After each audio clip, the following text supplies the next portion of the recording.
vibrant young scholars who are at the cutting edge of Ghana studies, of African studies, of a set of different fields. So I just first of all wanted to extend, her, greetings and energy. I hope I can do my best to channel her excitement. So basically I'm working with her kind of organization around this panel. So we're starting a few minutes late, so we have about 2 hours, so we'll go till about 12:15. Just in terms of the order, we are going to follow the order on the program. Each of our panelists is going to talk briefly about their work to situate this conversation, and then we're going to have a conversation amongst the panelists. I will have some framing questions to help prompt them if needed, but our panelists should feel free to ask each other questions and make this more of a conversation, as organic as possible. At the right appropriate moment, I will open it up for questions and comments from the audience, especially since we have the perfectly sized group to situate this as a conversation. Feel free to kind of ask questions, open up comments, try and make them as incisive as possible.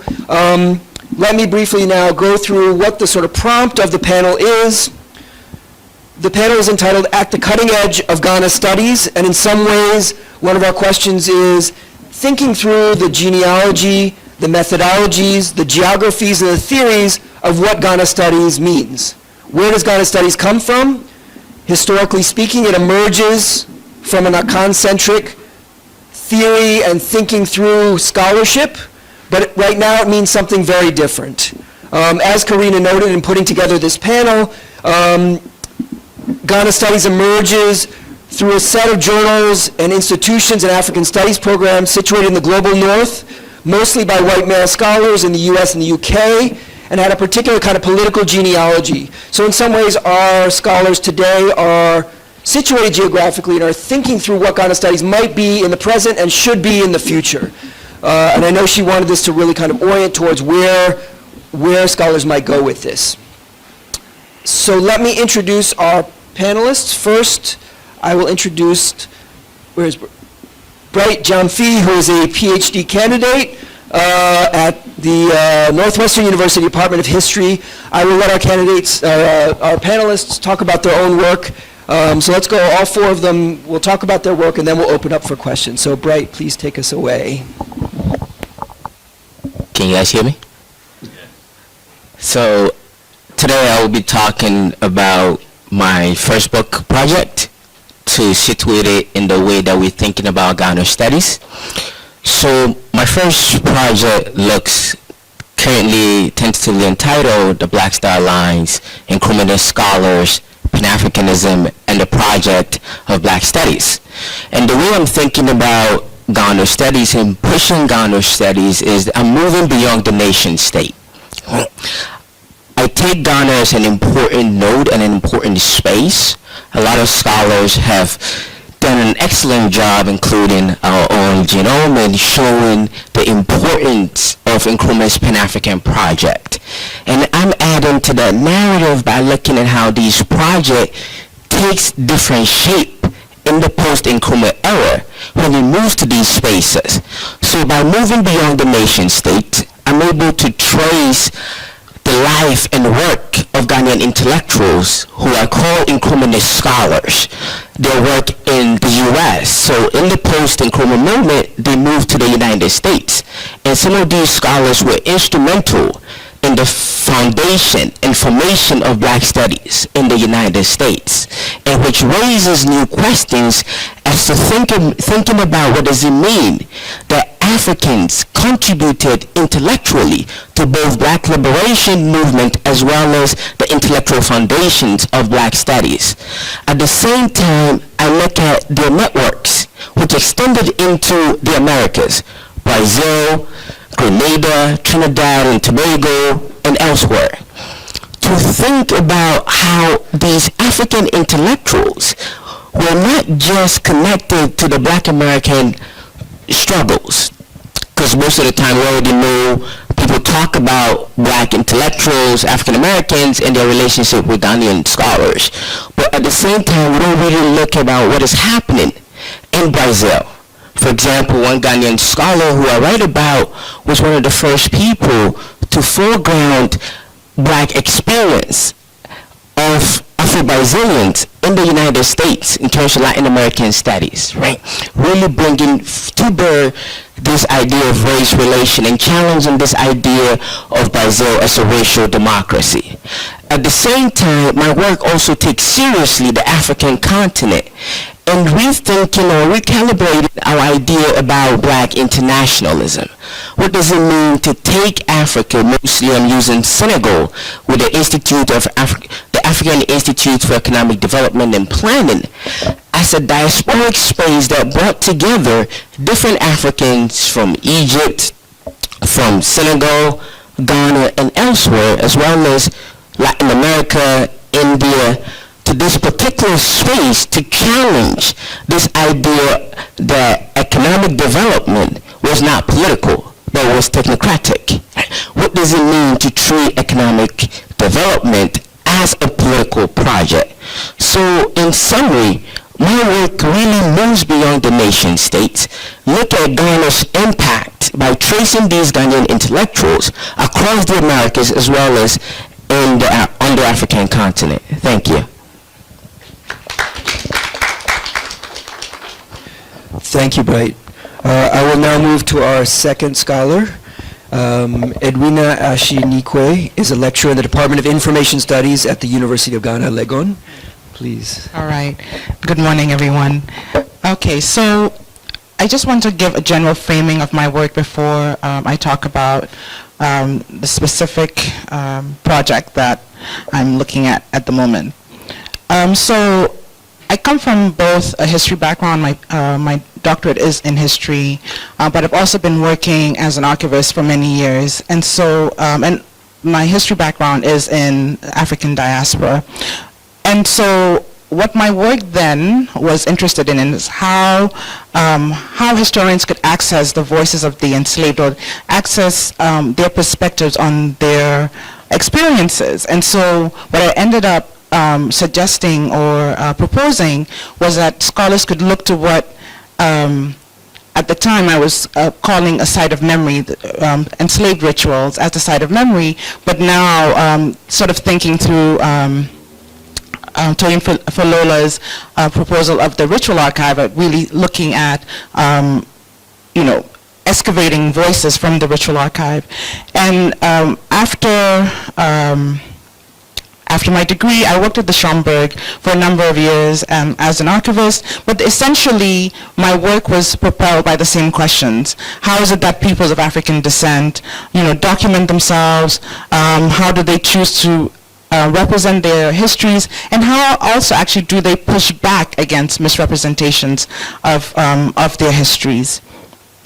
And so my work right now in archival studies really engages and interrogates the work of African and African diasporan archival institutions and individuals, and also how the institutions are preserving or not, the varied documents that peoples of African descent produce.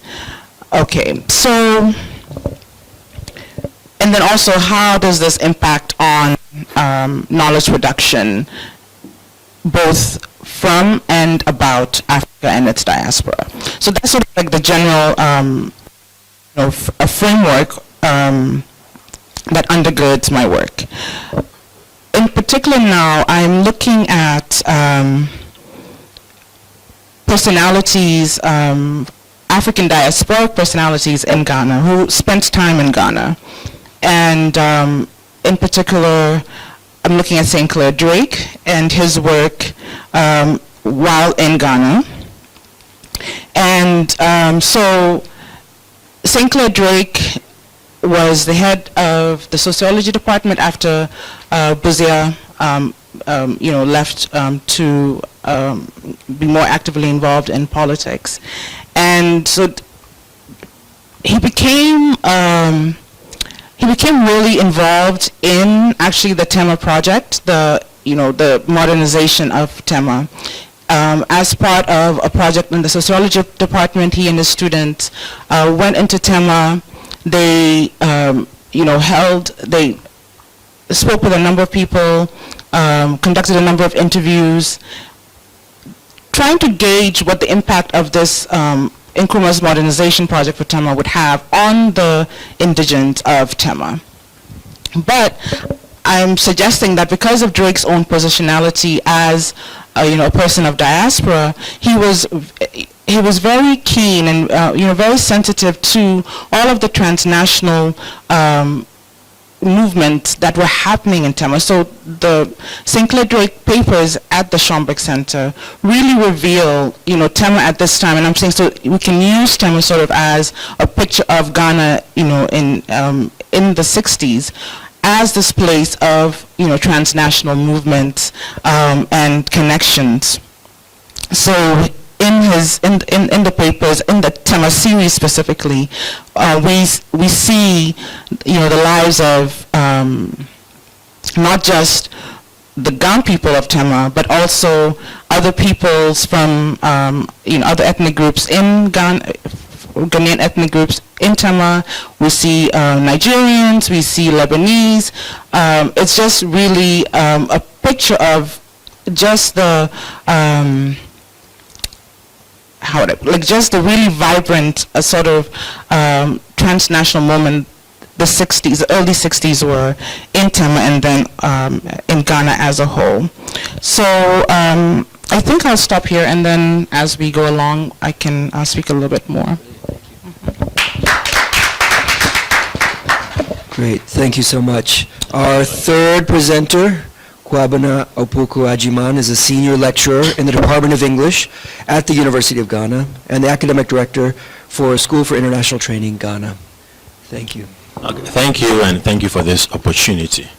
So, young people in Ghana form the majority of the population, and many of them are online using digital technology to create different works of aesthetic value, and my research is interested in that aspect of online lives. So I'm very interested in how many young people use social media platforms, video games, blogs, and different online portals to craft short stories, to write poems, to perform, and engage in all types of content creation. And so when I do my research, I am doing literary analysis of their work, but I'm also interested in the technology and the affordances that are sort of birthed in their actions and in the work that they do. So I'm also very interested in, for example, the themes that they engage in, and also their, more or less, their stance in relation to the country. So for instance, one scholar has argued that digital technology allows writers and content creators to do things that their forebears could not do, because at the time they were using print technology to create their work, and there were all of these gatekeepers that determined what people could publish and put out. But now, because the online space, of course, it's not free, it has its own hegemonic structures and all of that, but there's a relative ease with which people can create things. So the scholar argues that that ease allows for people to say things that are more sort of in tune with their thinking. And anyone who uses who is familiar with Ghanaian internet spaces knows that a lot of young Ghanaians are not happy with the country in different ways.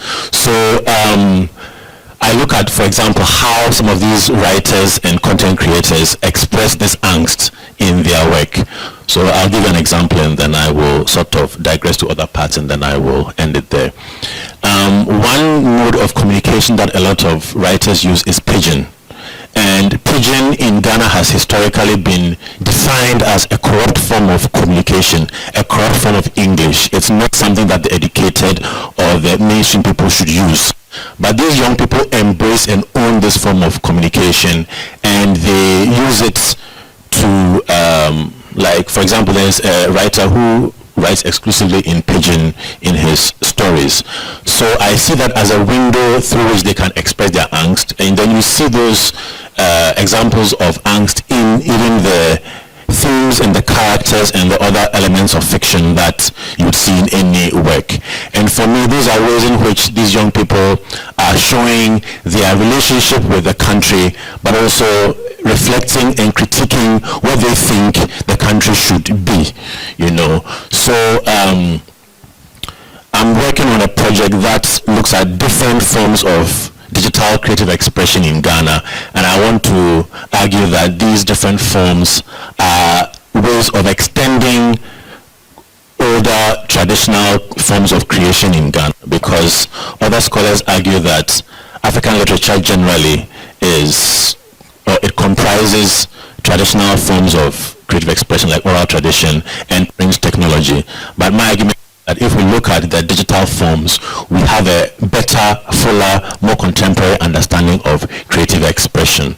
So I look at video games, for instance, and I look at how tradition is embedded in some of these video games. So for instance, there's a game that explains how Nyamesem became an ancestor. So anybody who is familiar with the Akan folktale tradition knows this, but it comes out in a video game, you know. And then I look at Facebook poetry, I look at TikTok content creation, I look at Instagram poetry, I look at online blogging and all of those fantastic, wonderful things. Thank you.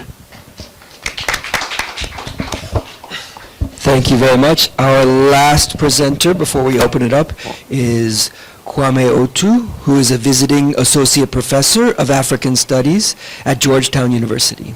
Thank you, Kwame. Thank you, Jesse, and I would like to thank you all for showing up this morning. Good morning, everybody. I would also like to thank the Africa Institute for actually shuttling us here from the U.S. It's really a lovely opportunity. So I would like to first and foremost talk about what I do. I am very generally interested in the notion of citizenship, but particularly sexual citizenship, which is the focus of my first book. And I'm particularly interested in that first book on queer citizenship in Ghana. And unlike Bride, who is actually looking outward, I am looking inward, right? As someone, when in grad school, I began studying queerness or queer subjectivity. You know, one is much more likely to engage with Western thinkers, Western theorists, Western philosophers. And I was actually struggling, right, to make sense of what it means to be queer in Africa and in Ghana in particular, right? And at the time, I was actually quite resistant to the idea of rehearsing the same old, or let's go back to the beached white males or the beached white women, you know, the Western scholars to engage with them. I was really on a quest to finding, you know, an African intellectual or philosopher who had somehow theorized subjectivity in the ways in which my field work, right, was directing me. I did my field work in Jamestown, where I studied a community of self-identified effeminate men who are called Sasso. So in the field really somehow shaped how I thought about theorizing my observations, if you will. And it took me then to thinking about, okay, so who are the Ghanaian intellectuals whose work might actually be the grounds on which I make sense of these observations I've made as an ethnographer.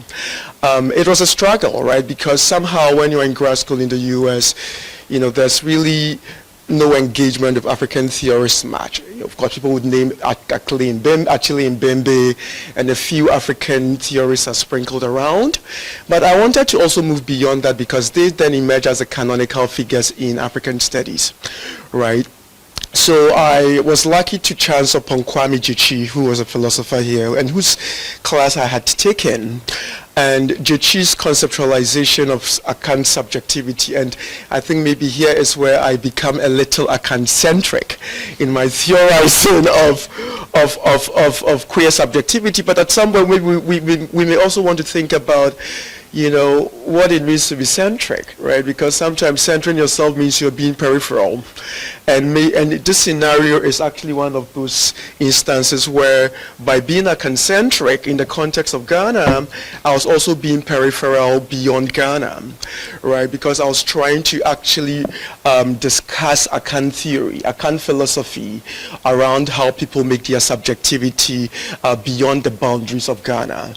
Or taking with me Kwame Gyekye's idea ideas beyond the context of Ghana, beyond the context of Akan philosophy, and into the predominantly white field of queer studies in the US, right? So that is how my first book started, and I was trying to think about queer citizenship in Ghana, drawing on Jichi's notion of amphibious subjectivity, whereby I attempt to understand how queer bodies, or the Sasso men I interacted with during my field work, navigate their subjectivity as queer and heterosexual in this precarious setting of Ghana. And so as I look at sexual citizenship for my first book project, I am increasingly shifting to focusing on what I call toxic citizenship, which is the focus of my next book project. Here I'm particularly thinking about waste in the productive sense. Now, people often ask me what the connection between my first book is to my second book. And here is how I actually frame the connection. You know, when you are actually seen as a queer subject, right, there is some associations of waste that are imposed on you.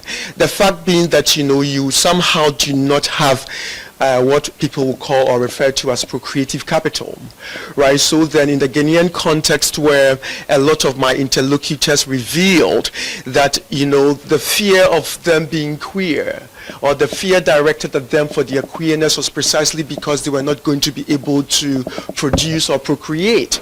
So then very often the readings of their existence was readings that deployed on the language of waste, that they are wasting away their procreative capital, right? So there was this sense of, you know, thinking about waste in the reproductive sense, right? And this orientation to waste is what actually leads me to focusing on waste in my project on toxic citizenship, right? Where I'm thinking of waste as a productive, you know, so if in the first book project I focused on waste reproductively, in this project I'm thinking of waste productively, and how the men who I work with in Agbogbloshie and Sodom and Gomorrah, right, actually exist in a space that already reads them as waste, right? Because most of these men are from northern Ghana, right? And I'm thinking about the ways in which, you know, the association with waste could be actually thought of as a larger association of the northern Ghana with, you know, waste, and how that that construction or construal, if you will, is linked to, you know, the histories of slavery and colonization, right? And so then I'm thinking of waste as an archive, right? That allows me to go back to these histories to make sense of these toxic citizens who work on electronic waste in Agbogbloshie and Sodom and Gomorrah. So currently I'm trying to, I'm not just writing a book, I'm also trying to, you know, work with these men closely, right? We are documenting their lives from when they actually lived in their hometowns in the north to Agbogbloshie. So I've actually, through the generosity of my university, have gotten them technologies that they can use to document their lives on a daily basis. So we have like a cloud space where they share their footages with us. We'll be doing a documentary with them where we really are invested in the methodology of shared authority, right? We don't want to come from the US and just document their lives and go back. We really want them to be actively involved in this mediatization or documentation of their lives. So this is where I'm at with the project, that irrespective of the fact that I'm going to be writing a book, the documentary medium allows them to actually also author their lives into existence, and this is really where I am going with this project. So I'm looking forward to engaging you all.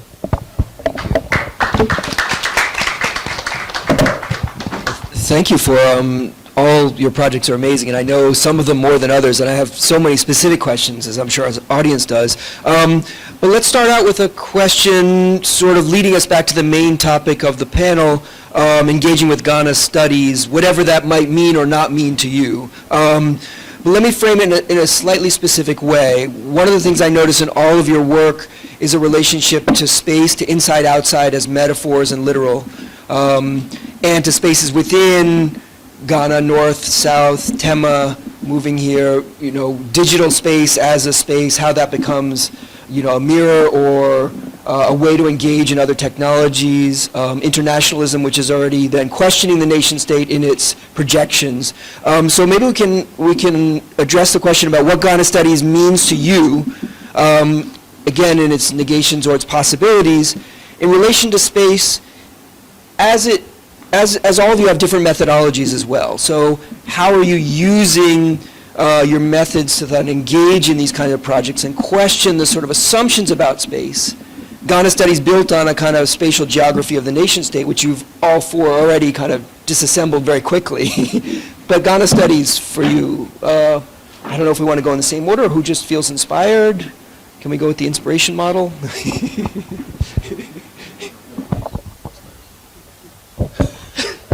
Okay, put me on the spot. So for me, I just think that because I work in the digital space, I'm very interested in how these writers are also sort of imagining and engaging with the society around them. And this is not just limited to Ghana Studies. African Studies generally has been slow to look at digital creative expression. So it's not like an indictment on Ghana Studies.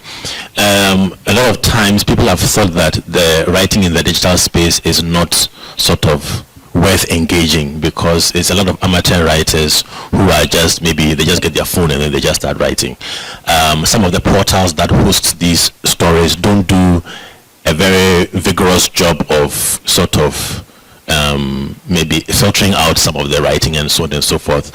So some have even likened this writing to the market literature and so on, even though that also has a long history of research, you know. So for me, looking at that kind of work, it contributes to the space. It also helps us just to see how these people are interested in the world around them. A lot of times you find that in the digital space, people tend to be sort of less encumbered by certain circumstances, and they can say almost anything they want to say. And sometimes it's just because you are typing without any face time against you. So like there's that sort of nervousness or fear is not there.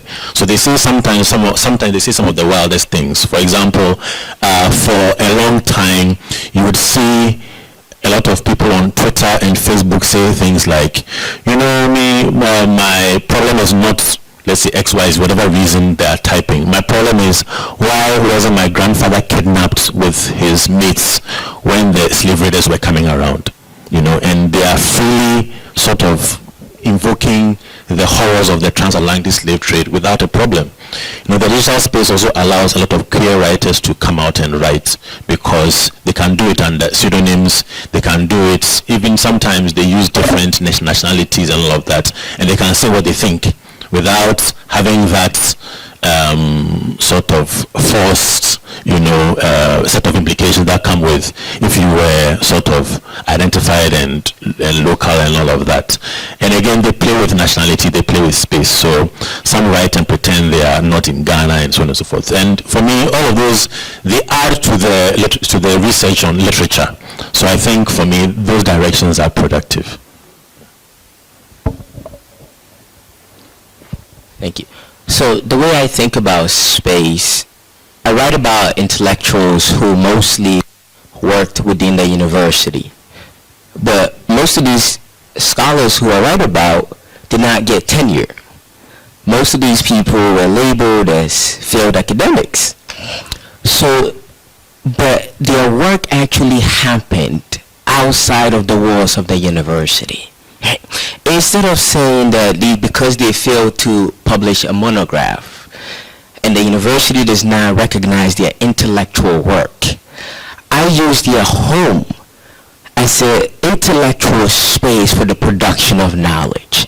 For example, in Massachusetts, one man who I write about who was also very close to Nkrumah, Nana Kwabena IV, used to cook for a lot of these people around him, and he will invite them to come to his house, and they will share a meal, and they will talk about Africa, they will talk about decolonization, they will talk about what is happening in Brazil and elsewhere.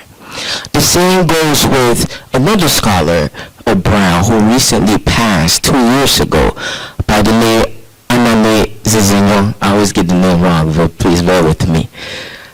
Every time I was interviewing people, everybody talked about, oh, did you know about his peanut soup? It's really good. Right? And everybody, so I was wondering what is happening.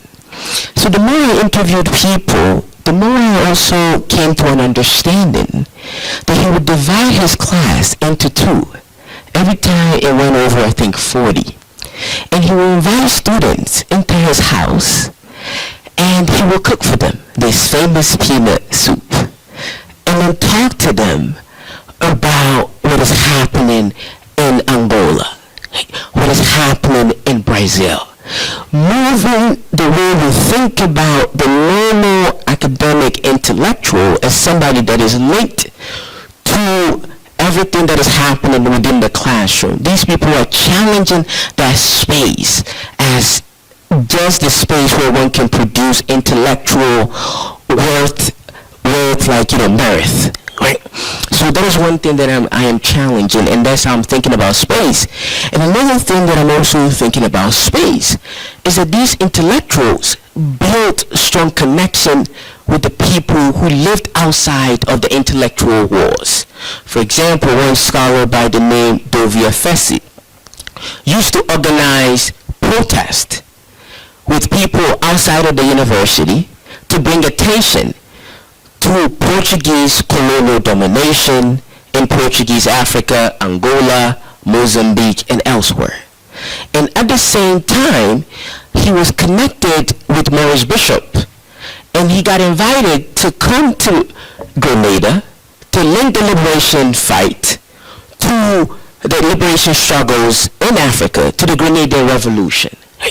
So how then do we think about space existing outside the intellectual, academic, confined classroom and bridging it with the actual outside world that foregrounds people's realities as decolonization was happening?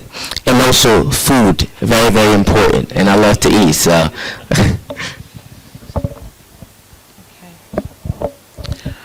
Wow, that's an interesting question. So I'm thinking about Drake. I'm thinking about his positionality. I'm thinking about my own positionality, right? So, so Drake is interesting for me in that, he was doing a sort of different kind of Ghana studies before Ghana studies, right? So Ghana studies, as we know, has been mentioned, Akan-centric, and then if not Akan-centric, sort of more centered on the South. But here he was looking at Tema, a Ghana town, so a different, ethnic group in that space, and looking at Tema also as a place where a lot of movement, was going on from various spaces on, at least regionally, and then also outside the region. But as I was thinking about it, it made me think of Ghana studies sort of as an interlocking space, and I thought of sort of like, to use an Akan image of Anansi again and the spider web, and so sort of Ghana and Ghana studies in the center, and then sort of weaving a web that that connects with African studies, that connects with archival studies, that connects with Pan-Africanism, that connects with just a whole lot of different themes and subjects. And so I think, that's where I'm sort of thinking of it, like this is where it's taking me to, sort of as, Drake making me think of Ghana studies as this interlocking space. Yeah. Thank you. I think it's a very interesting question because when I think of space, as someone who has this intellectual genealogy deeply rooted in normativity and anti-normativity, right, then I think Ghana studies evokes for me the question of, is this space a normative space that makes it difficult for certain conversations to be had. That makes it difficult for certain bodies to be made visible. I mean, I have a very, undulating relationship to visibility, right? Because not all visibility is good, right? But like, I really want to maybe think about the ways in which my very being as a Ghanaian intellectual, based, of course, outside of Ghana, but like, how does this outsiderness really become palpable when I am in a space called Ghana Studies, an intellectual domain, right? And I'm really I feel that for me as a queer scholar, that it's always been this vacillation between the insider and the outsider, right? And really, not to reiterate Patricia Hales Collins' term, that sometimes we are always having to embody these schizophrenia, right? That, okay, when I'm in Ghana Studies, there are certain expectations that map onto the very idea of what Ghana has to be, which is always fleeting.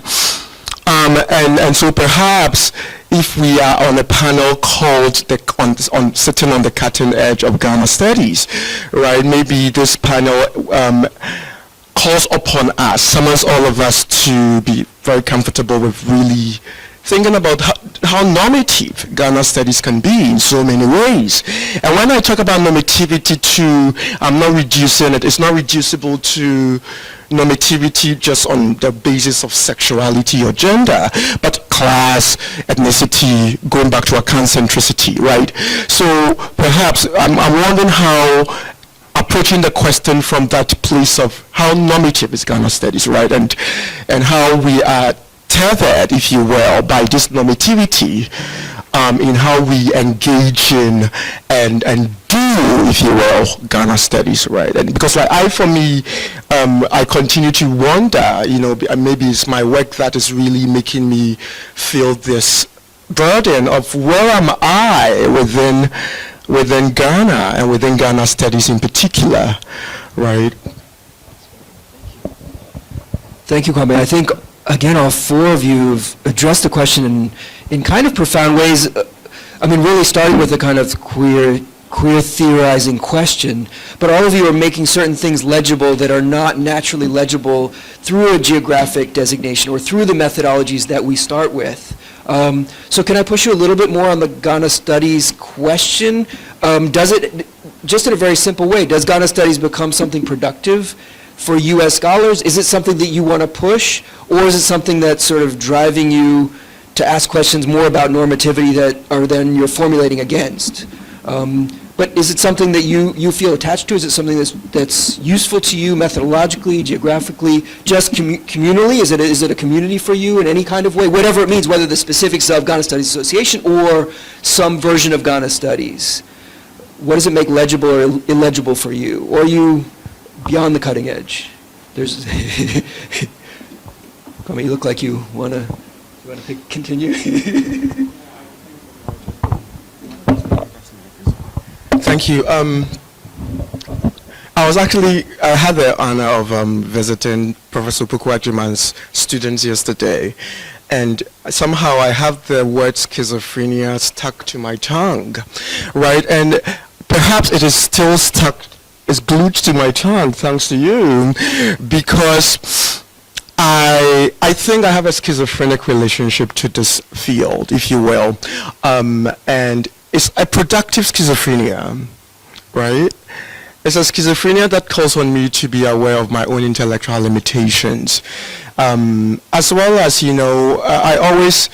I was in a bit of a conversation with my esteemed colleague Kofi Asante yesterday, and I was trying to think about the ways in which I have experienced as a Ghanaian what sociologists would call intergenerational mobility, right? And so whenever I return to Ghana, I somehow sink into this state of, what am I? Because I'm not like what my parents are, right? And so I am battling as an intellectual as I do my own work with this excess or with this legacy. And how do I write about it in my own work? How do I navigate? So this goes back to the insider-outsider metaphor. And so Ghana Studies really does for me what maybe I don't get in the US. It allows me to be able to put it as a salve I need, to be able to remind myself of where I'm coming from and not get stuck in the whole thing. But it's a very difficult, it's a particularly tendentious place to be in, right? So I guess my response to that is that it's productive, but when something is productive, I'm always thinking, what is this productivity making unproductive, right? And that is really where I am at when I see that I have this schizophrenic relationship to the discipline.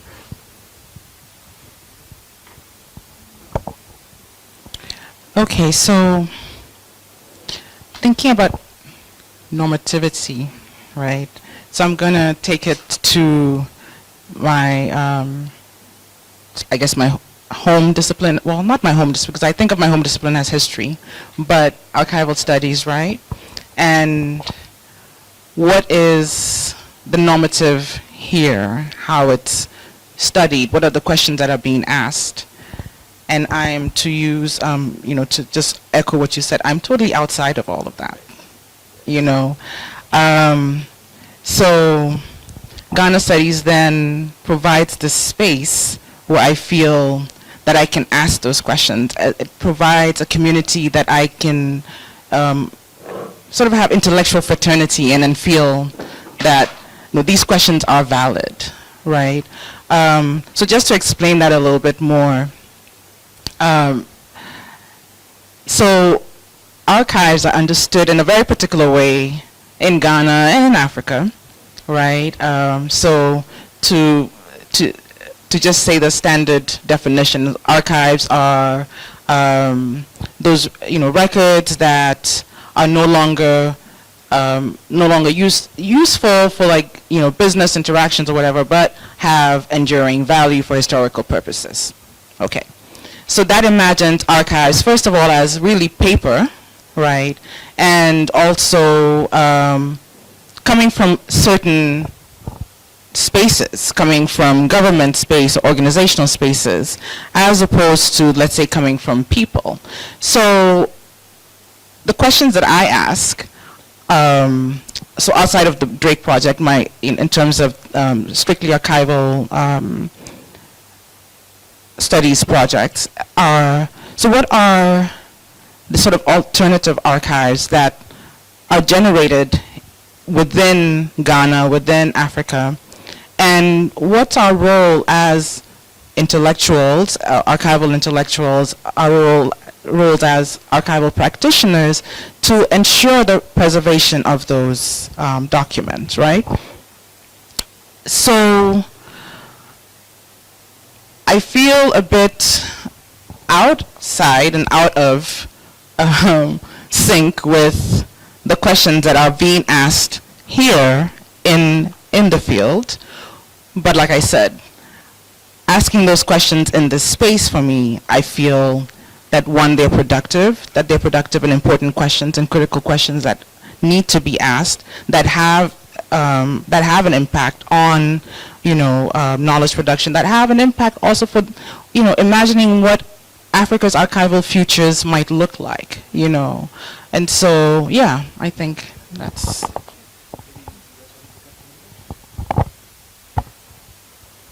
So for me, Ghana studies have been very instrumental and foundational to my thinking and to my research. So my first book project, I have 2 chapters on Ghana, chapter 1 and chapter 5. But at the same time, I moved beyond Ghana. And I want to read a quote in an interview that I did with Anani Zizinyon. And he said, "Now, there are few Ghanaians of mine who will ask, why are you interested in Latin America? It is like folks don't realize the importance of the interconnection." And I recently wrote a paper on Anani because he was foundational to not just Black studies, but also Latin American studies. Because Latin American studies did not really foreground the lived experience of Afro-Latin Americans, especially Afro-Brazilians. So this work, I use Anani to engage Latin American studies, and some scholars have started writing to me that a paper should be foundational for people who are taking Latin American studies. Right? People who are doing Afro-Brazilian studies. They need to read these things because it gives people an insight into the foundations upon which a lot of scholars who write about race relations in Latin America are coming from. So I use Ghana studies to really bridge other fields, Latin American studies, African studies more broadly, as well as black studies as well, because the work is an intersection of all these different disciplines that people normally isolate and treat in silos. So that is how I come about it. Okay, so on the one hand, Ghana Studies provides a framework and has a tradition that you can rely on to do your work. But on the other hand, too, Ghana Studies can be sometimes seen as a caricature of the country itself, where a lot of the hegemonic structures that are rooted in homophobia, in racism, in misogyny and so on, come to play within the intellectual space. So as a scholar, you have to be very aware of that and make sure you don't replicate those same things. So on the one hand, your scholarship should not be far removed from the people whom you are writing about and for, so that you don't go and perform for, usually for the white gaze, for whatever funding you want to get, and after that, it ends up behind a paywall by people who don't even care about what you are doing, you know, on the one hand. But then when you are doing such work, I mean, everybody who is doing work that I think is important and can speak to people's understandings of the country, the continent, and even the world, right? So any of them, if you ask them about the significance of their work, they'll tell you how their work is global in a lot of ways. So I think those help us to see certain directions in which this work can go.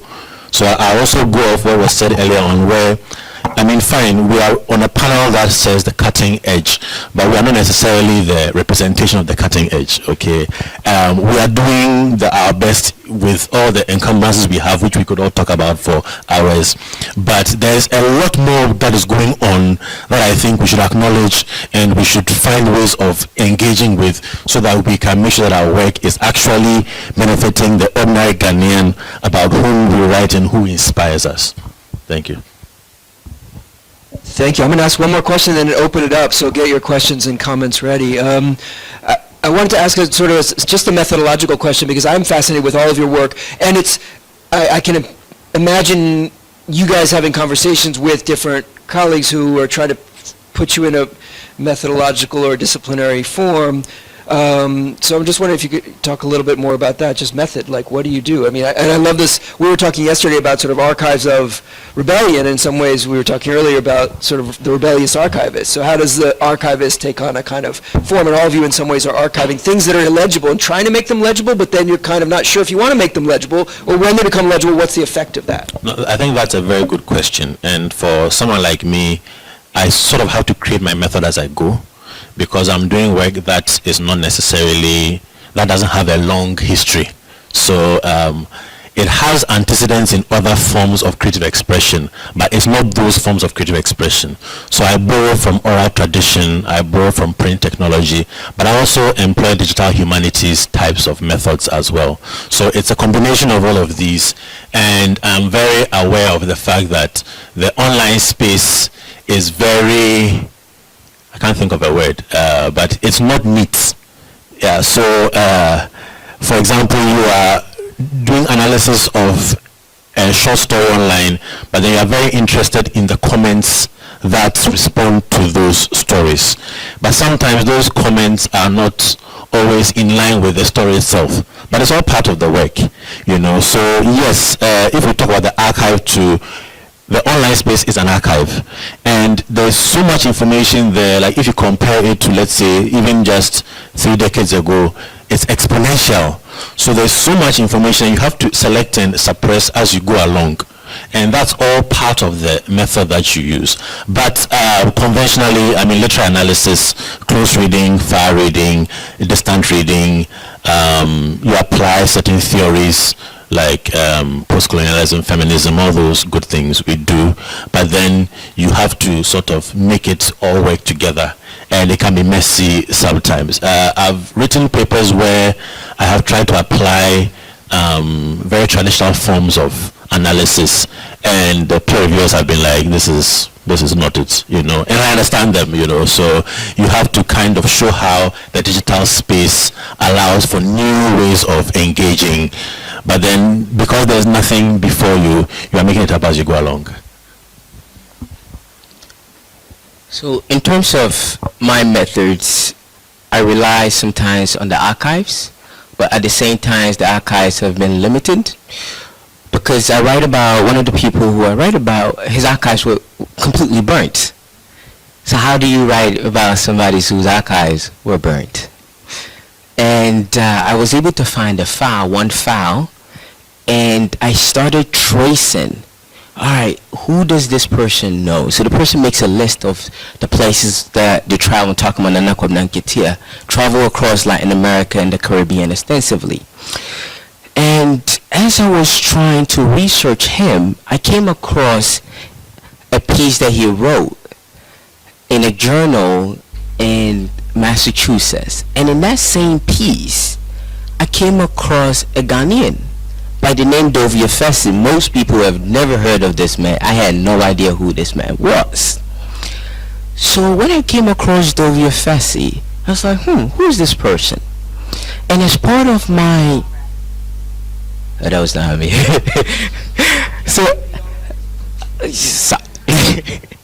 So as part of my methods, I traveled. I got on the plane, went to Massachusetts trying to find who this Dovia Fessi person was.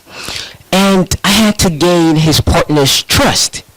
Because one of the things that they don't talk to you about is that if archives do not exist at the university or national archives, people are not just going to hand you their papers. So trust is very important. After gaining Dovia Fessi's partner's trust, she gave me access to his personal archives. And I saw a photo of him and Maurice Bishop, as well as certain invitations for him to come down to Grenada to give a lecture. Then I decided to go to Grenada. They were paying for a while now.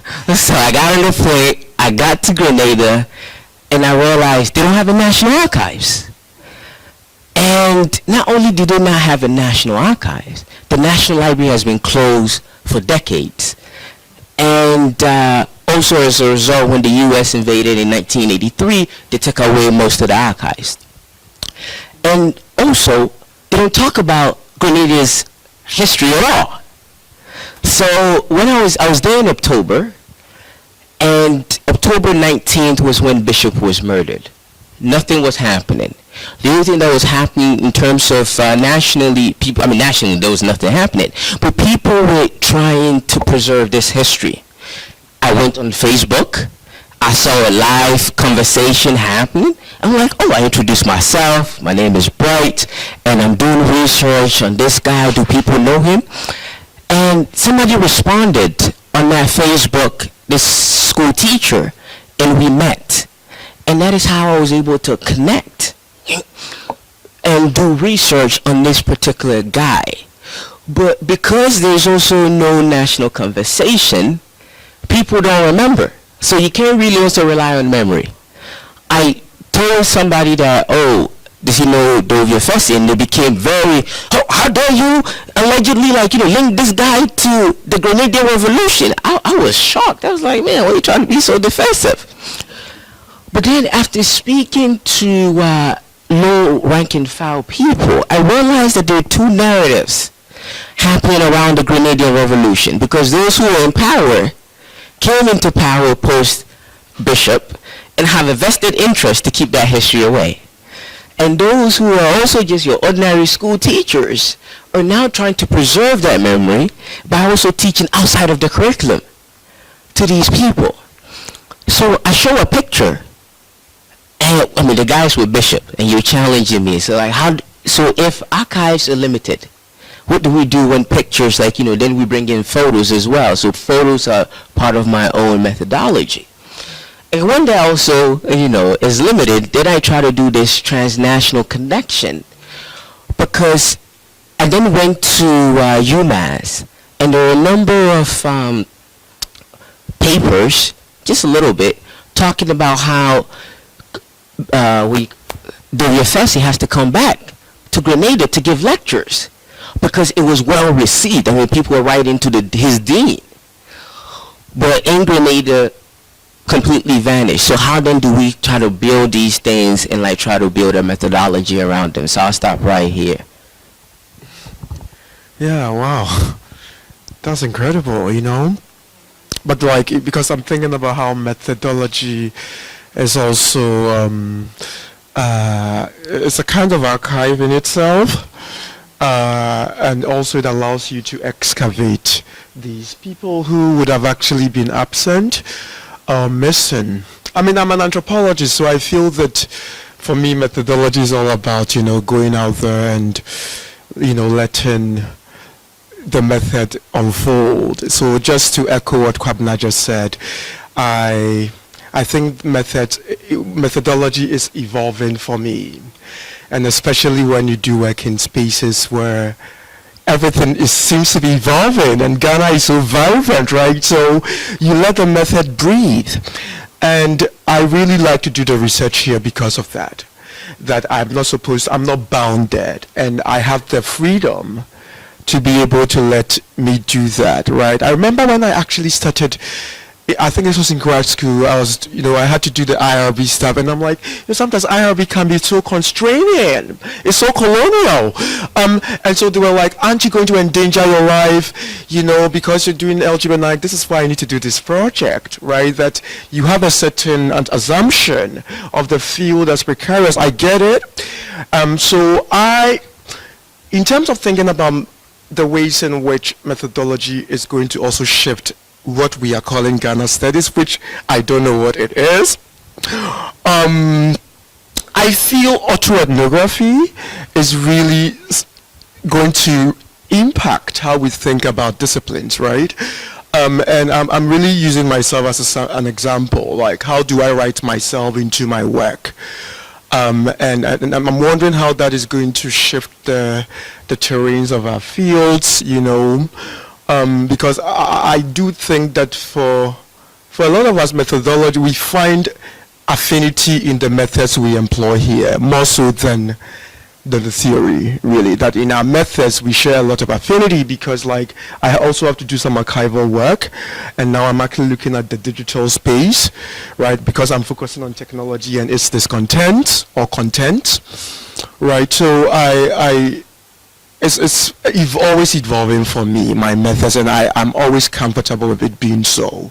I tell my students, don't go with these defined, closed-ended, prefabricated questions, because the field is going to tell you that it too has agency, and be ready for it, right? Don't be upset by it, be ready for it. It's a delicious experience. Yes, I'm really gratified to hear my colleagues say that, methodology is evolving, because that's kind of how I feel. But yeah, so yeah, you have your, the content analysis, close reading, etc., etc. But especially in terms of the archival studies work that I do, I think that a couple things really have been guiding me. So one would be this theory or method of the community of records, right? Which so this is Jean Bastian, and she defines a community as a record-creating entity and a memory and the memory frame that contextualizes the record it creates, right? So it kind of helps me think through the questions that I'm asking in terms of what are the documents, what are the quote-unquote archives, alternative archives that, that I'm looking at. How are people creating them? How are people preserving? How are they thinking about, documentation, how to document itself, et cetera, et cetera. So that really helps me think through it. I like the point you just made about autoethnography being probably something that is going to be really more critical as we, in our work, because in a piece I wrote some time ago, it has still not been submitted to the journal. The editor stopped asking for it because I'm really sitting with it, right? Because there's affect, there's a part of that autoethnography, because I realize that the questions that I'm asking have a lot to do with who I am and what my experiences were. So it's, so I would say those are the two sort of methods that really sort of frame me, the community of records, and then this affect, archival ethnography, autoethnography, I think, yeah.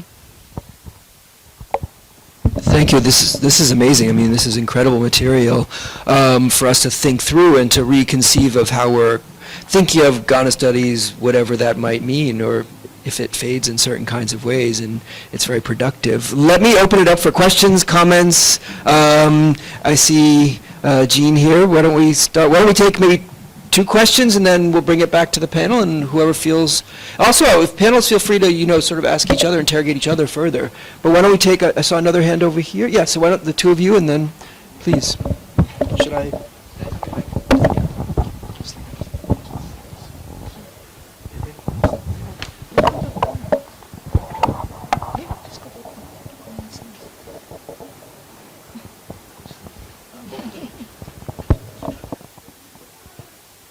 Should I go ahead? Yeah, okay. I have a comment and maybe a question. So my comment, which is a little unformed because it's early-ish, is that, well, first of all, you're all sitting under Global Ghana in search of Africa's Black Star, so and you're making me rethink a whole lot of different things. So I'm going to come back to that, but I just do want to say this is fabulous, and I feel like if you're at the cutting edge, it's a very sharp edge. And it's just been really exciting to hear about this work. The words that kept coming through my mind as I listened to all of you were mobility, circulation, circuits. And all of you in some way are dealing with that and helping me think about Global Ghana through those kind of concepts. St. Clair Drake, I spent some time with those papers, and I don't know if this jumped out at you, but I'm thinking about circuits, and I'm like, so Drake was here, he was in sociology, but do you know who one of his undergrads was who did work on the Tema project? Kwame Arhen. If you go and look under the students, whose picture is somewhere here, as a former director. Again, that's like circuits. He's somewhere. He was one of the longest serving directors of the Institute, was on the Tema project. Yeah. Yes. So it's just cool, right? All these people in motion. Now, Bright started us off with this idea that he's transcending Ghana, or you use the word transcending. So I'm trying to figure out what Ghana is. I mean, I know it's a nation state, but now we have this Ghana studies, and we don't want to reify it, but we all have to operate around it. And so this is a different formulation, I think, of the space question, maybe, that Jesse asked, which is, how is Ghana, the idea of Ghana at all generative to the work you're doing? And it's fine if it's not at all. It could be that it just happens to be that you're Ghanaian and you operate in a particular kind of field, but it's not actually generative in your work.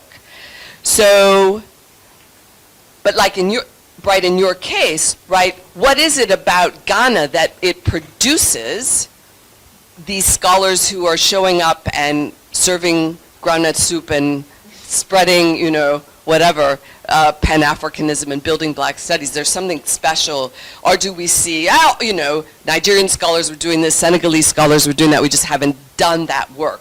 Or is there something so in that context, is Ghana generative? So I guess I want to ask that, though, of everybody on the panel. Is there something that makes this idea of Ghana, whether it's an idea or it's just the nation state, if it's citizenship, whatever, that actually is generative in your work, or it's just so happens to be? Yeah.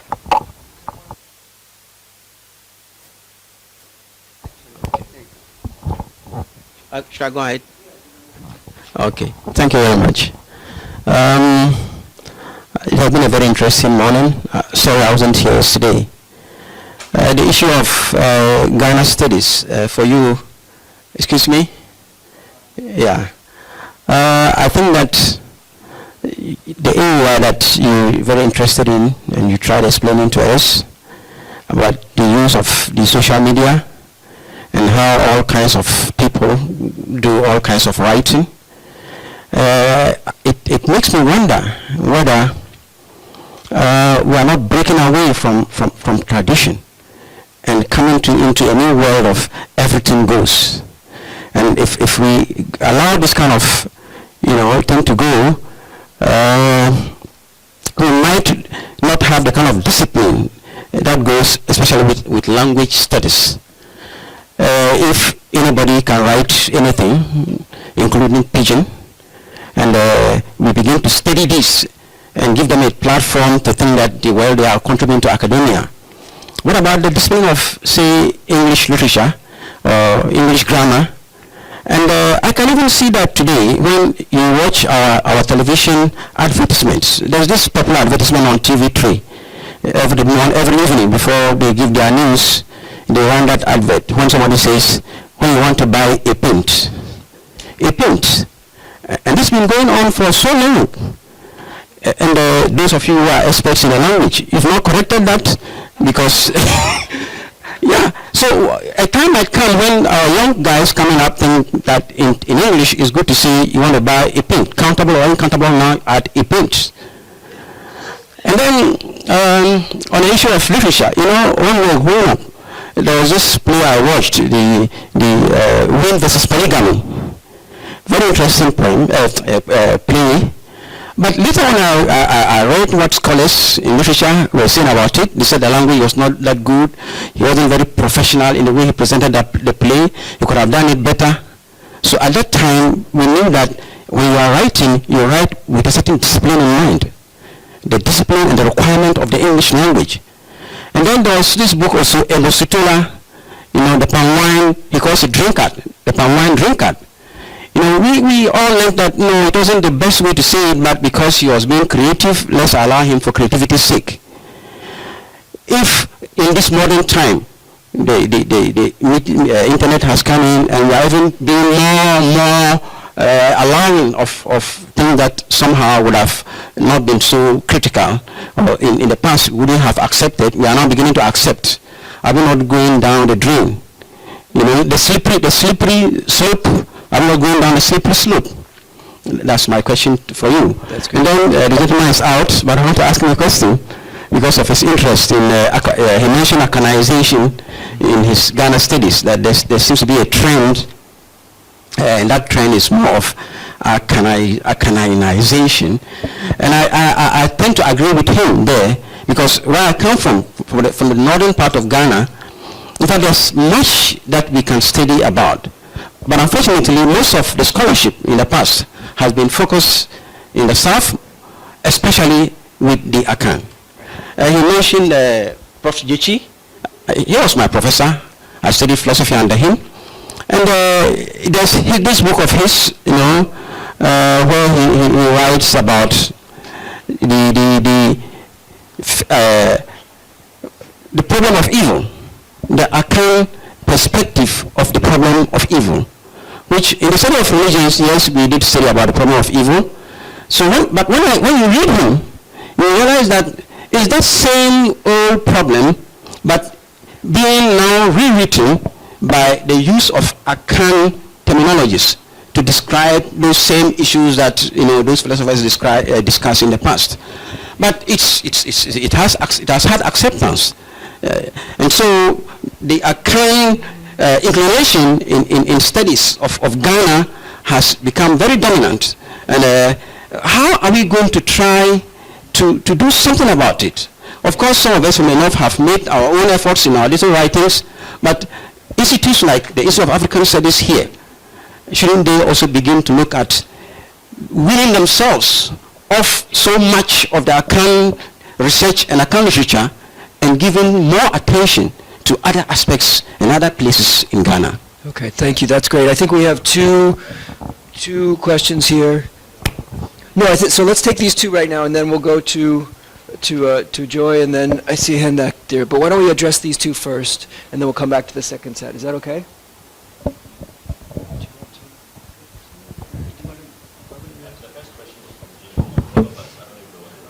Okay, sure.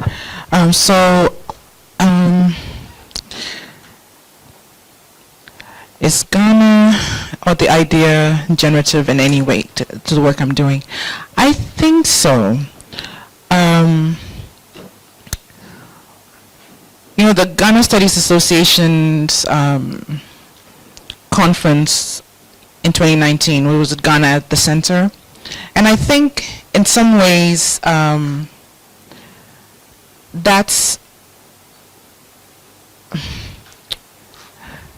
I think that's where I would say that it's a generative idea for me, in that when I think about Ghana, being at the vanguard of, African independence and all of those things,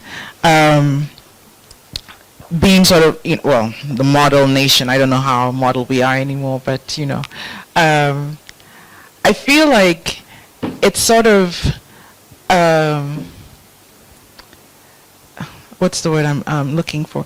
It sort of propels me, I think, indirectly, in terms of the work that I'm doing, the questions that I'm asking, to then create or provide answers, models that make Ghana sort of like the forerunner, the vanguard of, should I say, archival independence, documentary independence for Africa. I think it pushes me to think that whatever work comes out, comes out of my work can help serve as a model for archives and archival scholars on the continent as well. So that's what I'm thinking about.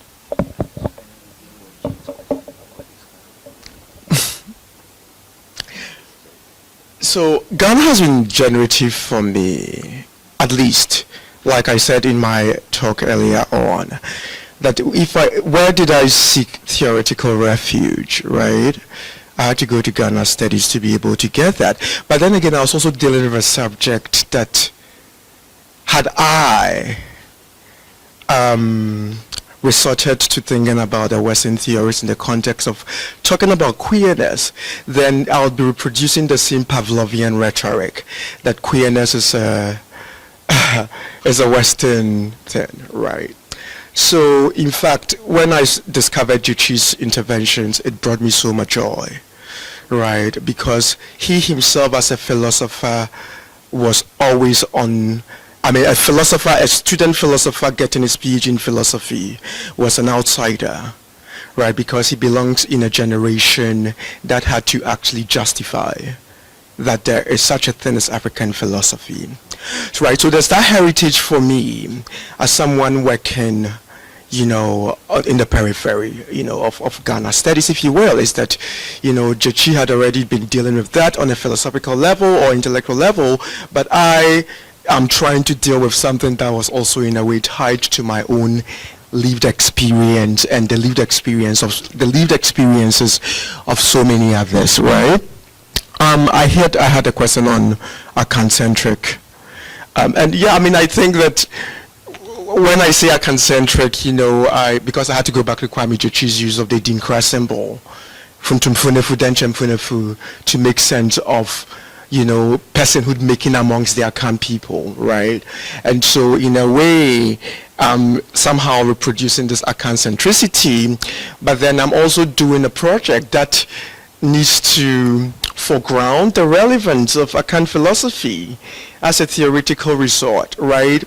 And now that I'm actually doing work on electronic waste and with these e-waste workers, I'm beginning to really appreciate the sheer intellectual diversity in Ghana by shifting my attention from the south to the north, right? And when we even think about Ghana studies too, perhaps we also want to think about how these divides, right, either compel certain questions to be asked, right? Because one of the difficulties I'm having is I'm really trying to think about how do I make sense of electronic waste within the general study of waste, and like how studies on ethnicity can actually also furnish me with the language I need to think about how the northern Ghana is construed in the Ghanaian imaginary, right? And how did we arrive at this construction of northern Ghana, right? And so that's where I actually go back to waste. But I mean, I feel like for us, we are, and for me, let me speak for myself, that I'm dealing with, okay, in this, I need to move away from Akan-centric thought, but just as I needed to move away from Western theorization, and it's a struggle I'm having, that's the schizophrenia I'm experiencing as an intellectual. It's like, if I'm studying the North, how do I do it? But sometimes intellectual interventions have their own issues too, right? And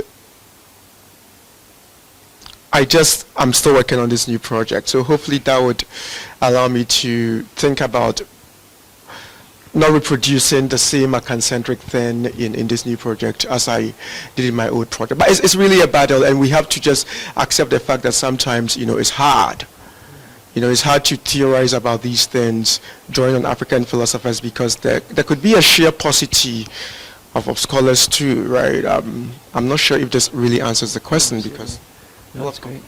No, I wonder if either of you can address it. In some ways, in folding the two questions together, what the question about Ghana as a space or an idea, and the question about tradition is something that we really have to grapple with. How does tradition itself get constantly reinvented? I mean, in some ways, when I was writing about hip life music, as I mentioned yesterday, in the 90s, people thought this isn't something worth writing about. It doesn't count as something. Now people are celebrating the founders, the traditional hip life artists who no one was even listening to. They were throwing out the cassette. So, I mean, the question about what counts as tradition as something that's supposedly in the past, but is always being reinvented, and it's a completely relevant question for both of you. So maybe we can unfold those two together. All right, sounds good. So, Jean, thank you very much for your question. What is Ghana? And for me, we know that Nkrumah became the face of the Pan-African movement really in the post-1945. And what is significant is that it was after the 45 Congress that the Pan-African mantle was relocated to the African continent. And because of Nkrumah's importance, everybody who talks about Pan-Africanism, one way or the other, has to engage with Nkrumah at one point. And Nkrumah is Ghana. They say all road leads to Ghana. Especially with 57 to 1966, we saw the 1958 All African Conference and all these other things that were happening.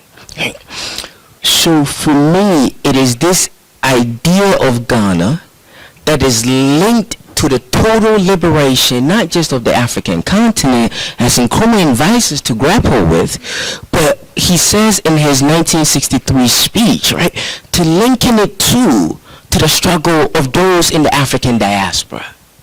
So for me, the way I think of Ghana is not necessarily as a place, but as this idea that is being imported and made relevant to different contexts. So when I write about these Ghanaian intellectuals who are writing in Senegal, the way that they're engaging with Ghana, the way they're thinking about Pan-Africanism is very much influenced and rooted and made applicable to the Senegalese context and the space in which they are working with. The same with the scholars who I write about in the US, Latin America, and the Caribbean. So it is this importation of this particular idea that does not die, that continues. That is why, for me, the 1966 period that saw the overthrow of Nkrumah is significant, but it is not an end. Because I also look at these intellectuals who I write about as in conversation with Nkrumah, as Oman even invites us to rethink Nkrumahnism as being shaped by these ordinary people as well. So if it is being shaped and this idea is linked to Ghana, my research then exports that radical ideas by following these intellectuals and the contributions that they made.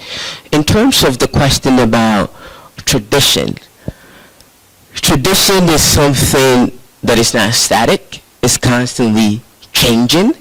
So Nana Blanketier, when he travels to Suriname and he gets there and he hears certain drums and certain music and he eats certain food, he's reminded of the things that his grandfather taught him, the music, the food, but we're no longer in existence in Ghana.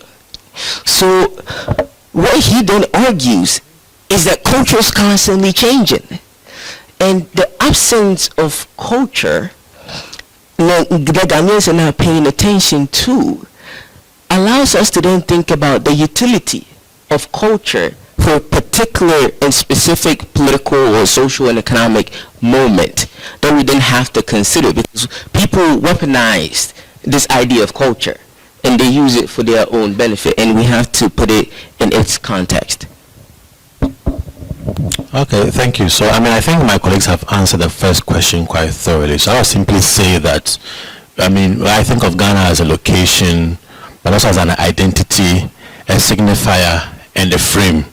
Okay, so, but I think they've kind of gone through most of it already. So, the second question, which was asked about, does everything go?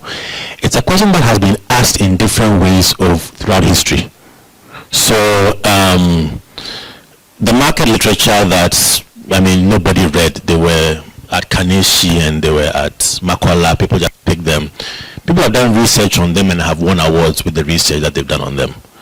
The concept parties that nobody looked at. At the back you see Dr. Frimpong. He does work on popular culture in Ghana, and the things he does are things that, let's say 20-30 years ago, it was only white scholars who could do them because they had that cultural capital to do them and get the attention or the kind of plaudits for doing that. If you're Ghanaian and you did it, nobody would mind you, but people have seen the value in it now, and they didn't see it then because they all thought it was nothing intellectual, quote unquote. The point I'm trying to make is that at any given point in history, you will always have people question the value and quality of work that is being done. It's been done in almost any culture. You think about Charles Dickens, and when he wrote, nobody wanted to read their work. They said it was too poppy, as it were. And speaking of poppy, you come to music, there are songs and musicians who in the past, like Hip Life, as Jesse was saying, when Reggie Rockstone started, nobody took him seriously. Maybe Obafo's album made things a bit more acceptable, but there were many around him who were making equally good music, but nobody took them seriously. But now everyone honors them as these sort of forefathers and foremothers that everybody sort of looks up to, and now the genre is accepted in a lot of ways. You take Afro, almost anything always has that question in the beginning, and then after a while, like as Bright is saying, tradition, culture, they evolve all the time. And as they evolve, I think there's something to do with nostalgia and how people see the past as this country that everyone wants to go to. So everyone now sees it as something that is worth looking at. So when we mentioned Amos Tutuola, I was very happy because he had the same issue. Nobody wanted to read his work. They said he couldn't spell, his sentences were terrible, his English was bad, and that all seeps into that thing where up to today there are memes that I look at where people will be mocking people for not speaking English well. You know, it's as if if you can't speak English, you're not educated. You know, which adds to a story where a friend of mine went to the UK to work during a long vacation, and he was shocked to meet a British guy who could speak English but couldn't write. Because in his mind, you speak English only because you have gone to school.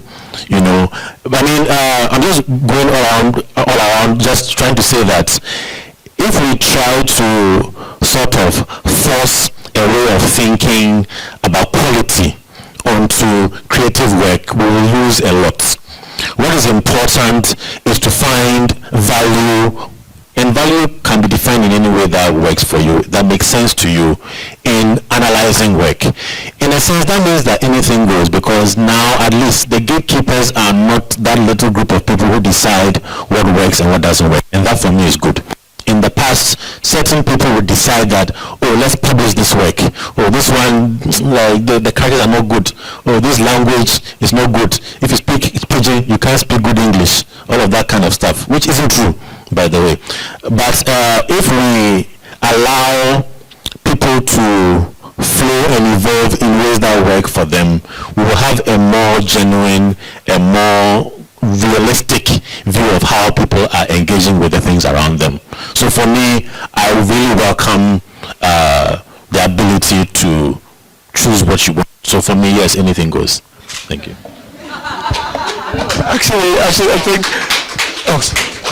you remember when even speaking pidgin was so gendered that if a girl spoke pidgin, it was forbidden. That made you like you were bad, you were amorous, right? You were deviant, right? And so again, like I think when I think of tradition, tradition is always conjunctural, right? It's always conjunctural, and you know, this is not to go to Marx, speaking of Ghana studies, but like it's dialectical, right? Like what is tradition today is going to be, what is regarded as non-traditional is going to be traditional tomorrow, right? And perhaps this is the oxygen culture and society needs to evolve, right? It makes you uncomfortable, yeah, change can be, right? But again, I think that this is why culture is culture. This is why society is conjunctural, right? Thank you for this discussion so far. It's been fascinating. My name is Jason, and I'm here as a journal editor from New York. And I want to talk a little bit about audience, and particularly both your intended audiences for your work and those that you may have found for your work that have maybe been more surprising. And I think, Kwame, I'd love to hear from you, especially when it comes to this documentary that you're working on, given its nature. And Kobena as well, given the fact that you're working with platforms like TikTok, which move so much more rapidly than academia.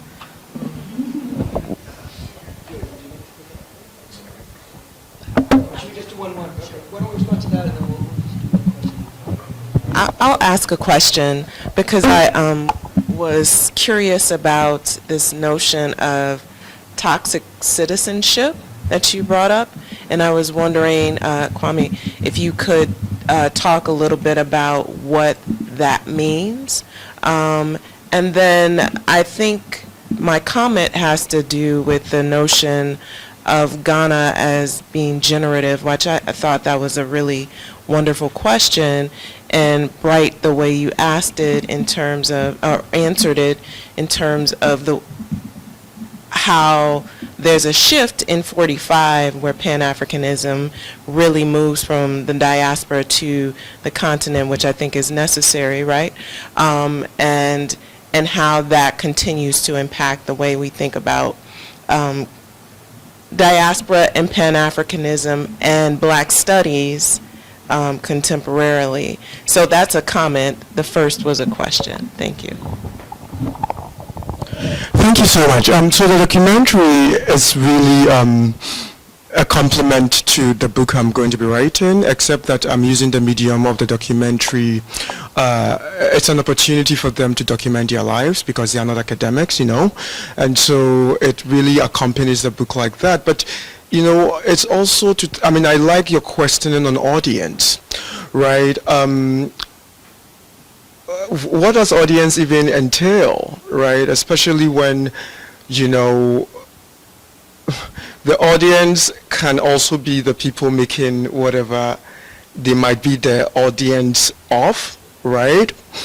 But here, I think what this strategy is to give is to empower in many ways these men to document their lives, because for so long they have been the subjects of extraction, right? And this is also it's given the fact that I'm working on something that focuses on the extractive industry, right? So what would it mean for them to have access to those technologies of representation that allow them to document their lives? So we go back to their hometowns to just record the conditions that actually necessitate, right, their migration to the south, right? What do they want the world to see, right, beyond those things that outsiders would come in and selectively choose, right? So what does it mean to make whoever controls what audience mean, what does it mean to displace them by making this person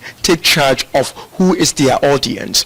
And so I'm hoping that this documentary would make the audience, the state is the audience, the government is the audience, but then the West, which has seen a lot of representations about this space. Arbor is not the world's largest e-waste dump, but that is what is ferreted in the media. It really isn't.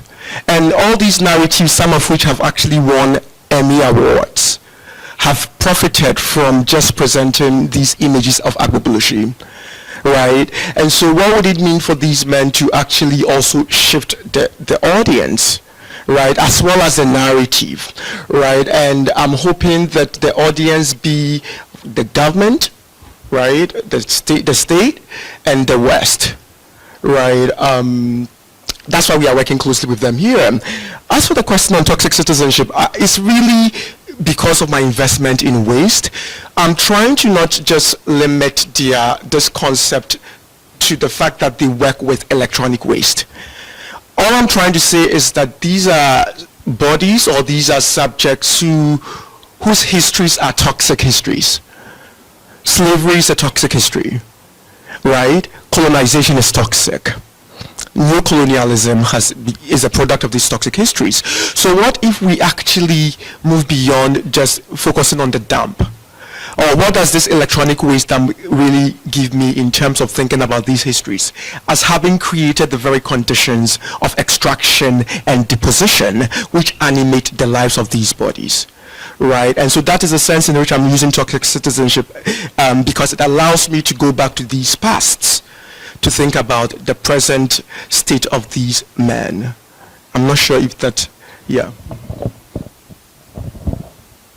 Okay, when you're talking, it reminded me so much of what Stephanie Noel is doing, or she did with debt in Kenya and Nigeria. It's very similar, but thank you for the question. It kind of goes off what Jean was saying about what is Ghana for me, because audience it's a very tricky question in any work that you do. For me, it reminds me of a project I was doing where on Facebook in around 2013, people started making these posts where they would put up these fictional quotes and attribute them to real people.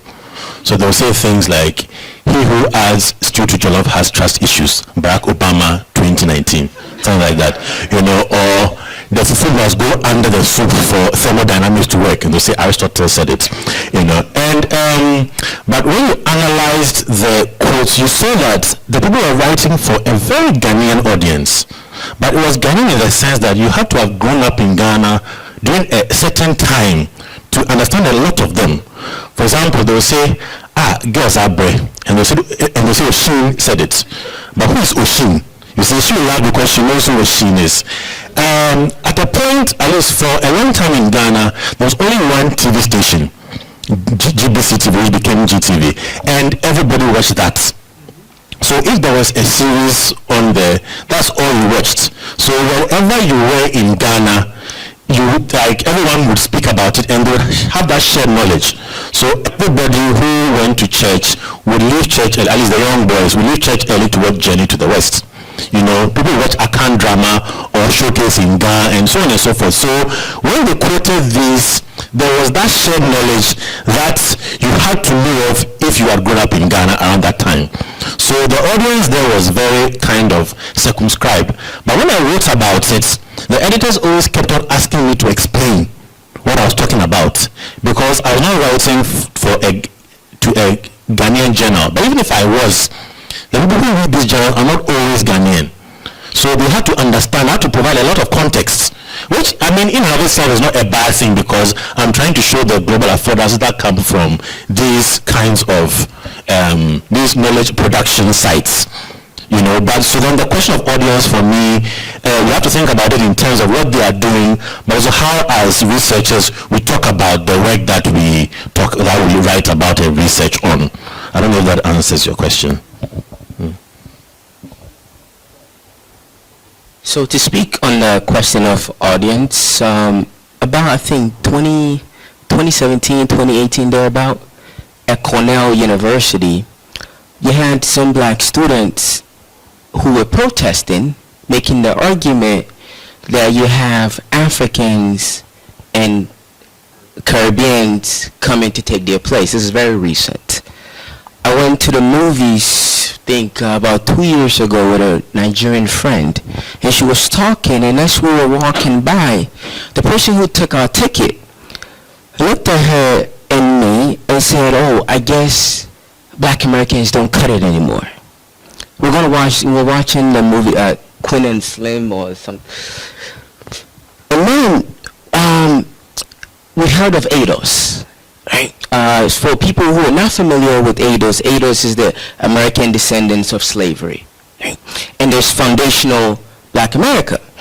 And you have scholars, prominent scholars at Cornell, Duke, and other places, and actors as well, Samuel Jackson, echoing these same ideas that, oh, you have black Americans who have worked and earned, you know, their right to be within the U.S., and you have Caribbeans and Africans. Somebody has even written a book on black studies as to how black studies have now changed, because you have, it's become more, you have Africans, Caribbean, and white people now involved. So my audience, I have multiple audience, but my work problematizes this idea of genealogy, that you have certain people who have fought for liberation, and you have other people who have now come in to bear the fruits of this hard labor. By showing how Ghanaian intellectuals were instrumental to black liberation thinking, right? It then challenges this concrete idea that Africans are passive actors, or some are, don't get me wrong, right? But you cannot talk about black power, for example, without talking about, what's the guy's name? I forgot. Kwame Ture, you know? Stokely Carmichael. Thank you, Gene. I just came, I landed like last night. You know, I've been flying for 3 days, so bear with me. You can't talk about black power without talking about Stokely Carmichael, right? Stokely says in his own words, one of the people who influenced him was this Ghanaian guy by the name Nana Nketia.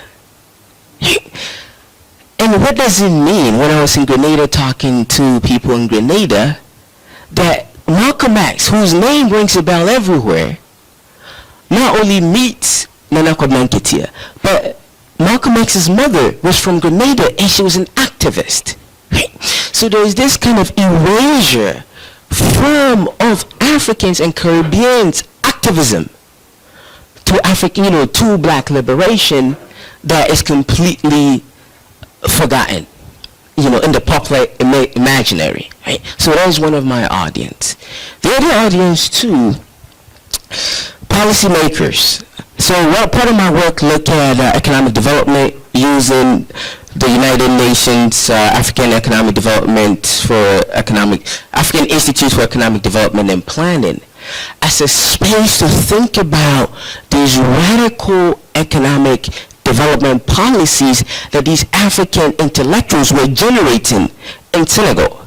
Because by the 1970s, 1970 to 1980 was a window of transformation. And these people were fired for being too radical, you know? And what happened is that as a result, because at the end of the day, when we get to the 80s, right, there are two kind of economic development models that are emerging. You have the structural adjustment on the one hand, and then you have the Lagos plan of action on the other hand, that these Ghanaian intellectuals were part of, right? And we know what happens. At the end, structural adjustment takes over and all these things. Right now, Ghana is marching to IMF, World Bank, trying to position myself to also help my country. So I want to be able to be in conversation with policymakers, right? Thinking about, all right, what do we get from this work that these Ghanaian intellectuals produce? The ideas, how do they help us think about development? Right?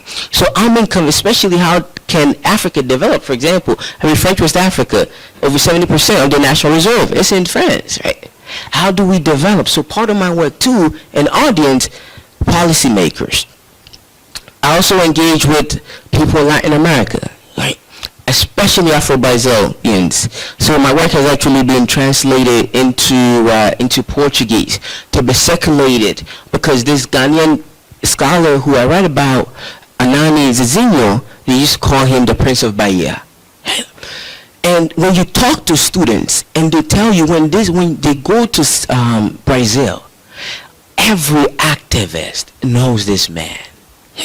So I'm also trying to write a book on him and his community, because he was not a savior, but he worked with these people, right? And they also influenced him. So thinking about this idea of community as shapers of radical thinking, right? In opposition to the colonial, imperial, dominational forces. Right? So another audience too that I have for, I mean, I can go on and on, is people who are interested in liberation. Right? Giving them a roadmap. Because these Ghanaian intellectuals provide us a roadmap to thinking about what type of liberation struggles and what you call a method to work, and what failed. So this is part of my broader audience that I'm engaging, but I'll stop right here because of time. I love talking too much. Why don't we try and take a couple more questions, and then we'll wrap it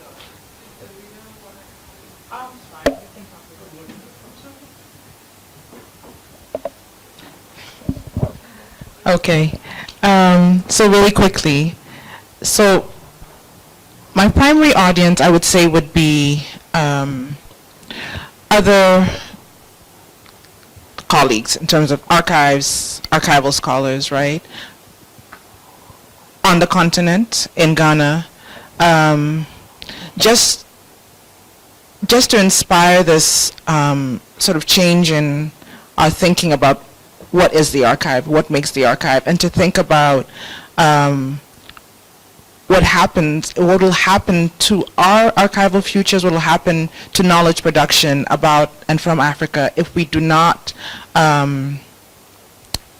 take seriously this work, right, of archiving, preserving from within communities, from and also sort of recovering the work that is done traditionally in terms of documenting. So that's one. The other, this is not, what I'm going to say is not necessarily audience, but purpose is also to disrupt this notion that the work we do is neutral. To make it very clear that archives and archiving are both very political, right? And so, again, to begin to disrupt how archives are managed, done, to move beyond just thinking of what we do as managing the records, right? But to also think about what role we can play actively as archivists, as archival scholars, to make sure that all the registers of the African archive are documented. So, sure.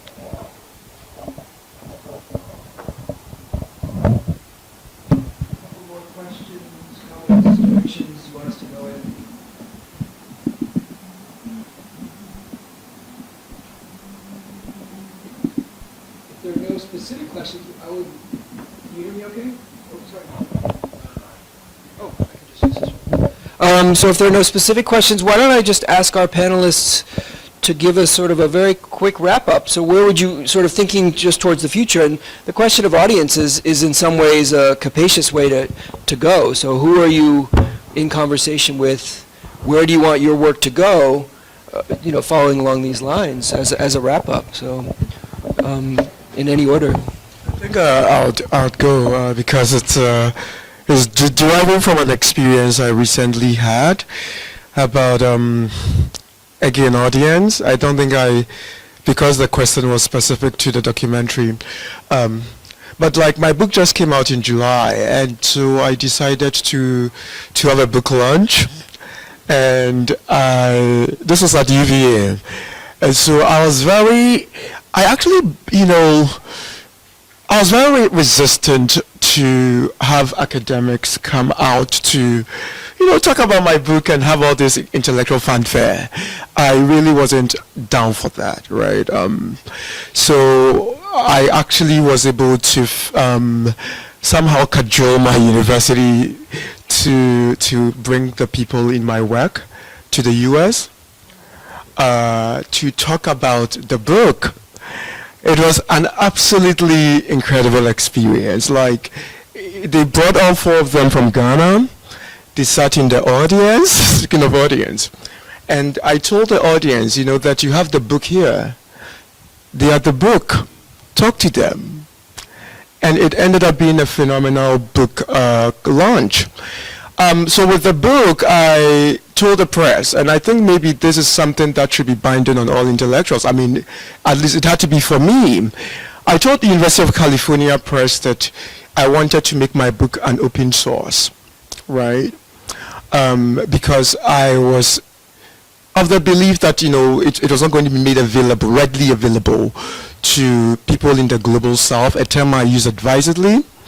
And so I told them, could you please just make the book an open source, so my interlocutors, the people for whom this book exists, can access the book and share it with their families, and they did, right?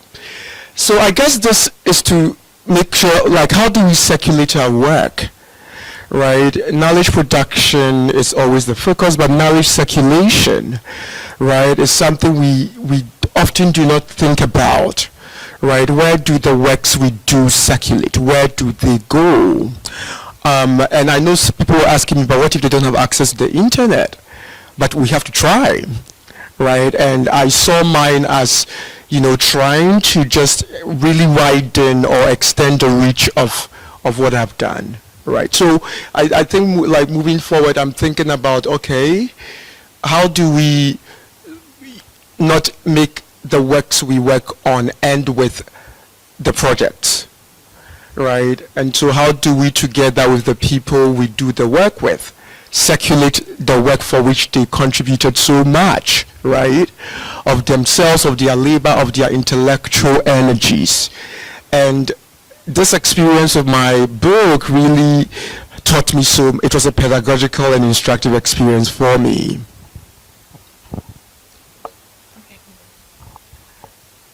So yesterday, Jesse, you made a point about hip life, I think, or about Prof. Addy talking about hip life as something the youth are using to express themselves and also their past, and it brought it and so also for this creative expression. And other creative expressions from the youth to be taken seriously. And it just sort of echoed in my mind, made me think about just how, who's writing about the youth, who's looking at, how they are documenting themselves. And so, Kwabna, your work is sort of doing that. So it's exciting to me. So because I was even this morning thinking, what's the percentage of, I know Ghana's population is majority youth, but I didn't even know the percentage but I've been thinking about that, and so to answer the question in terms of what, is it 57, 50 something? That's a lot of people, right? So I've been, for me personally, also thinking about, okay, so you're talking about how do our communities, how do Africans document themselves? But then you have this continent that has, so just to use the statistic from Ghana, like 57% youth. Okay, so what are you doing about it? And how are you going to reach out to them? How are you going to help them think about their stories as important, right?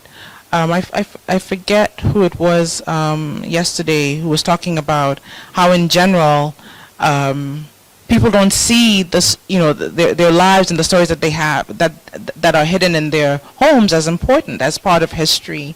And so Joy mentioned, it reminded me of the Junior Scholars program, and I thought, maybe I need to think about that as a framework here. Maybe start off, we have the Legon Primary, maybe start off there and begin to engage the youth that way. So I think, to answer your question, that's one way that I, in the future, going to the future, thinking about my work, but not just, because for me, it's not just about the academic work, it's also really very much about the practice. And so even though I am primarily a theorist and a lecturer at the moment, I'm still very much involved in the background, very much concerned about the practice.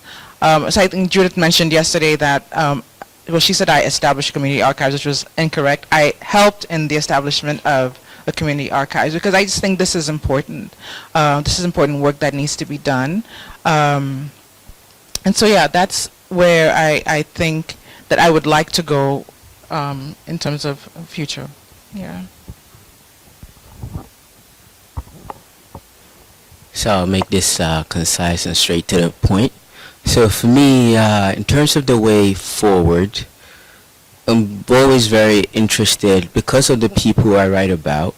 They took very seriously the relationship that they had with non-academics. So they engage with them daily. Not every day, but you know what I'm talking about. Constant conversation.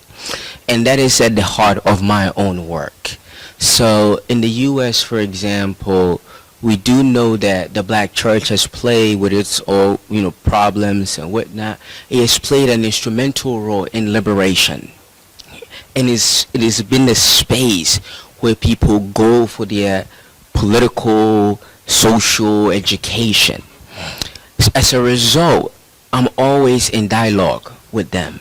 So the research that I write about, I give talks within that space, and the people will ask me questions. So it really helps me.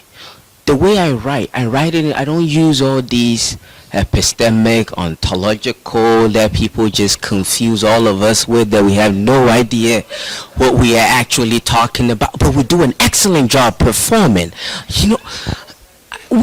I move away all these performance. I don't have to, I write in a way where I try not to also show and cite all these different scholars who I'm in conversation, this person argue X and all these things, because my audience, going back to the questions of audience, is that I write in a way that ordinary people can engage. So all my close friends are all engineers, physics people, ordinary people on the street as well, the janitors. So when I go and talk to them about my project, they're like, no, but we have no idea what you're talking about. So then I go back and restructure, right? That is how I write. That is how I think.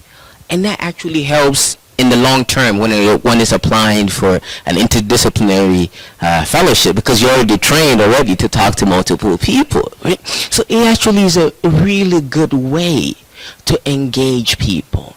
So I'm also going and giving a talk in Grenada 2024 as part of their public series emancipation talk. right? So community work and bringing the knowledge, thinking about this as knowledge as participatory, right? Where we are participating in this shared knowledge. So that is the way forward for me, and also just, talking and engaging with people over food, obviously. Okay, so I'll also be a bit quick about it. For me, I think moving forward, it's all about respect. You have to respect the producers of the knowledge or producers of the data that you work with. Like I said before, we tend to think of these young people as just sort of wasting time and not having a very sort of critical engagement with the stuff that they are doing, but they are doing amazing things, So for me, just respecting them, understanding that they are also contributing a lot of important, they are making important contributions to the field. So you can easily read, like sometimes I read them in conversation with some of the seminal writers, and why not, right? Like because they are both maybe an unknown Ghanaian writer and Achebe are both looking at colonialism and its effects, or Amatedu and some unknown young lady writer are both looking at the patriarchy through sugar daddies, whatever. Like there are so many things that you can see in connection in terms of comparison, contrast, but we need to respect them, we need to value them, we need to hold them in high esteem. And when we look at their work in those critical ways with that kind of framing, we find a lot of fascinating things. Thank you. I want to thank our 4 brilliant panelists. Join me in thanking them, and I want to thank Carina Ray for putting this together, and thank you guys.